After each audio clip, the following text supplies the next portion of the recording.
I mean, it is the absolute gift of my life that we have such a beautiful and generous audience.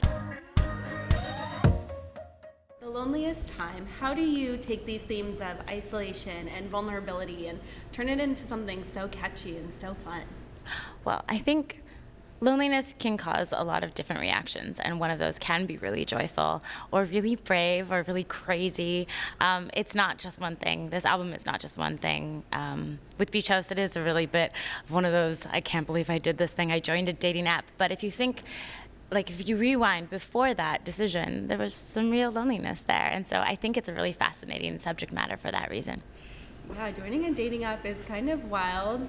Tell me about that experience a little bit more. It was brief, and it was funny, and I got a song called Beach House out of it, and that's all I'll say about that. But yeah. Relatable. Exactly, exactly. And like Beach House, it's so camp. Like, it is camp. You know, I got a lake house in Canada. I might harvest your organs. Where did you come up with that? You know, I do have like a little bit of a strange side of my humor. I think that to me, when we were doing the sort of day of studio writing for that song, we were shouting out, you know, write the worst dates. Tell me what your horror story is. Everyone had them. And when I was talking to friends and family and different people who'd been on apps, everyone had a good experience and then a couple of just horror stories. So as we were getting further and further along with it, we were laughing. I feel like the harvest your organs line went a little too far, but once you've gone far like that, you can't come back when it's music. You just have to go to that extreme. I love that. Well, it makes me think of like, you know, like it almost reminds me of like those campy like horror movies. So I feel like horror and camp go together. I love that. No, it's definitely the silliest song of the album, but it is not necessarily a fair representation of the whole flavor of the thing. I think loneliness can also make you really rich, really like nostalgic and introspective, and I think that there are definitely some like slower numbers, more serious numbers on the album as well.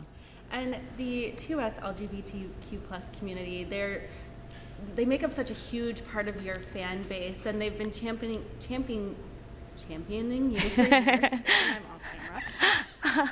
I hear you. When you're in your songwriting process, do you have that in mind?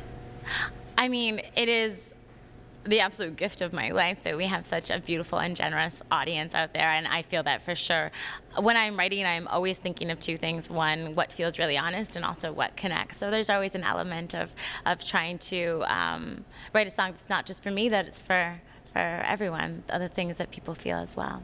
And speaking of like champions, also critics are really people who are very much on your side, and I think that's very rare for a lot of artists. And how does that feel to, you know, have that critical acclaim throughout your career as well?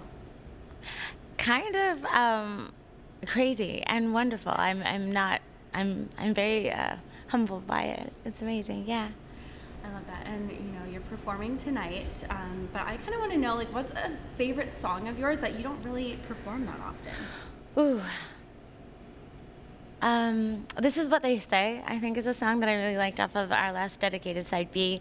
And, ooh, we haven't done LA Hallucinations in a hot minute. I really like that song, too. Yeah.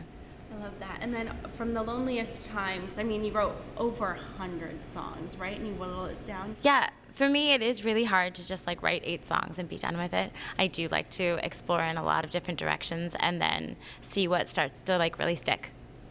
I mean, you've kind of done everything, especially on this album. You go from like kind of folksy to 80s synth. Like, what's a genre that you want to explore that you haven't yet? Ooh. I mean, I keep dipping my toes further and further into disco, but I feel like it'd be fun to do an album where I just like full on go there. This definitely has a few songs where I got to play in like on like a little disco ball on the moon. But I feel like it would be fun to really, really go there again. Yeah. Like the video? Then hit the button, or better yet, drop us a comment. Then check out our latest videos here. And don't forget to subscribe by hitting the button here for more celebrity interviews and entertainment news.